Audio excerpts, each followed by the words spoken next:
4 वेद हैं, 18 पुराण हैं, हमने कभी पढ़े ही नहीं। दुर्भाग्य है, हमने कभी पढ़े नहीं। यदि उठा के देखोगे तो सारे के सारे वेद शास्त्र पुराण गौ की महिमा से भरे हुए हैं। लेकिन महिमा कैसे पता चलेगी? यदि उनको उठा के पढ़ेंगे तो महिमा पता चलेगी ना। अब कहीं कहीं पे लाइब्रेरी होती है, बड़ी लाइब्रेरी होती है, उसमें बड़े ग्रंथ रखे रहते हैं, लेकिन कभी हम उन ग्रंथों को उठाते ही नहीं।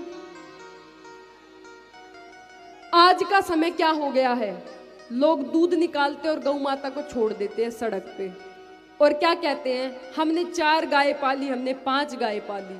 वो हमने नहीं पाली। ये गाय बोलने में बड़ा दोष लगता, कभी भी गाय ना बोलो, गौ माता बोलो। गौ माता ऐसी है जिनमें 33 कोटि देवी देवता विराजमान है। गौ माता के अंदर 33 कोटि देवी देवताओं का वास है। स्वर्ग में देवता रहते थे, लड़ाई झगड़ा करते थे आपस में। कुछ देवता गए ब्रह्मा जी के पास कि हे ब्रह्मा जी, ये देवी देवता लड़ते झगड़ते रहते हैं, अलग अलग रहते हैं, कोई ऐसा स्थान बताइए जहां ये सब एक साथ रह सके। ब्रह्मा जी ने गौ माता के शरीर के अंदर सारे देवी देवताओं को वास दे दिया। तब से सारे देवी देवता गौ माता के शरीर में वास करते हैं। हम भोग लगाते हैं भगवान को, कोई लगाता है कृष्ण जी को, कोई लगाता है राम जी को, लेकिन केवल एक देवता को आप भोग लगाते हो। घर में देवताओं की प्रतिमा रखी, किसी ने गणेश जी की रखी है, किसी ने लक्ष्मी नारायण की रखी है, लेकिन मंदिर में गौ माता की प्रतिमा नहीं रखी। यदि गौ माता को आप भोग लगाओगे तो सोचो 33 कोटि देवी देवताओं को भोग लग गया केवल एक गौ माता को भोग लगाने से। इसीलिए घर में सबसे पहली रोटी किसकी निकाली जाती है? गौ माता की।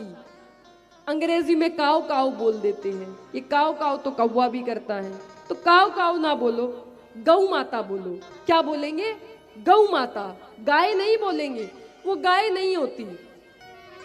आप सब माताएं बैठी हैं, आपने बच्चों को भी जन्म दिया है, कितने कितने साल तक दूध पिलाया बताओ? कितने साल दूध पिलाती हो बताओ? 2 साल? 2 साल दूध पिला देती हो, 2.5 साल पिला देती हो। गौ माता कितने साल पिलाती है? सारी उम्र पिलाती है। बच्चा यदि 5 साल का हो गया और माँ के पास आ गया, माँ दूध पिलाओ, तो भगा देती है कि दूध पीने की उम्र है। गौ माता के पास जाओ, कभी नहीं भगाती। बड़े बूढ़े कोई भी जाए, चाहे कोई बीमार जाए, कोई स्वस्थ जाए, सबको दूध पिलाती है। फिर बोलते हैं हमने गौ पाली है। तुम कौन हो गौ को पालने वाले? बोलो गौ ने हमें पाला है, जो हमें दूध पिलाता है उसने हमें पाला है, ना कि जिसका हमने दूध पिया हमने उसको पाल दिया। उस दूध, जिसका हम दूध पीते हैं, उस गौ माता को हम पालने वाले कोई नहीं होते। माताएं क्या करती? केवल अपने बच्चों को दूध पिलाती हैं, किसी दूसरे के बच्चे को नहीं पिलाती। और गौ माता अपने बछड़े के हिस्से का दूध हमें पिलाती है। अब कुछ बच्चे क्या करते? आधा ग्लास पीते, आधा नाली में फेंक देते हैं। जितना बड़ा दोष गौ माता के दूध को खराब करने से लगता है ना, उतना बड़ा दोष किसी चीज से नहीं लगता।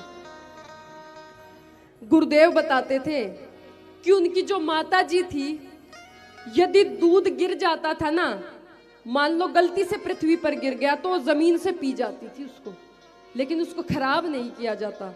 यदि भगोने में लगा रहता तो उसको चाट जाते हैं, चाटने में दोष नहीं लगता, लेकिन उसको नाली में गिराने से दोष लग जाता है, क्योंकि वो गौ माता के बछड़े के हिस्से का दूध है, जो उन्होंने अपने बछड़े को ना देके हमें दिया है। यदि हम उसको खराब करेंगे तो हमें बड़ा दोष लगेगा। तो सबको नित्य प्रतिदिन गौ माता की सेवा करनी है, गुरुजनों की सेवा करनी है। यही रामायण का सार है।